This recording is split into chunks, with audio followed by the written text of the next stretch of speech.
નમસ્કાર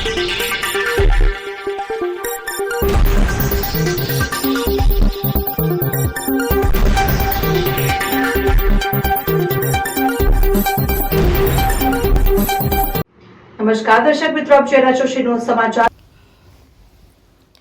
બોડેલી રાજપૂત સમાજ ઉત્કર્ષ મંડળ રાજપૂત સમાજની મહિલાઓનું સંમેલન યોજવામાં આવ્યું। આ સંમેલનમાં મુખ્ય મહેમાન તરીકે બોડેલી તાલુકા પંચાયતના પ્રમુખ શીતલબા મહારાઉલ, અખિલ ગુજરાત રાજપૂત મહિલા સંઘના અધ્યક્ષ દશરથબા પરમાર, અખિલ ભારતીય ક્ષત્રિય મંચ ગુજરાત પ્રાંત પ્રમુખ રંજનબા ગોહિલ, કેળવણી વિભાગ મંડળ Darshaba, Birsa Munda tribal university Rajpipla professor Shitalba Parmar, Rajput સમાજ ટ્રસ્ટી મંડળ, આમંત્રિત મહેમાનો અને મોટી સંખ્યામાં છોટાઉદેપુર જિલ્લાની રાજપૂત સમાજની મહિલાઓ, માતાઓ તેમજ દીકરીઓ પધારી સમાજ પ્રત્યે સમર્પણ રાખી સમાજમાં તથા કુરિવાજોને તિરાંજલિ આપવા સાથે એક યુદ્ધથી સમાજના સામાજિક કાર્યક્રમમાં સહકાર સાથે હળીમળીને દરેક બહેનો ખૂબ મોટી સંખ્યામાં તો સમાજમાં જોડાય। રાજપૂત સમાજમાં મહિલાઓનું શું મહત્વ છે તેના ઉદ્દેશ્યના ભાગરૂપે આજરોજ આ સંમેલન યોજવામાં આવ્યું।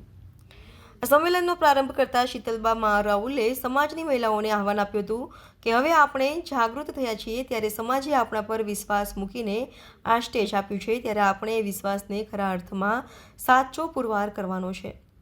પ્રોફેસર શીતલબા પરમારે જણાવ્યું કે આજે શિક્ષણની સાથે સંસ્કાર પણ ઉજાગર કરવાના છે। આજરોજ મહિલા સંમેલનમાં મહિલા પાંખના પ્રમુખ તરીકે ચંદ્રકુંવરબા શિનોરાની સર્વાનુમતે નિમણૂક કરવામાં આવી છે।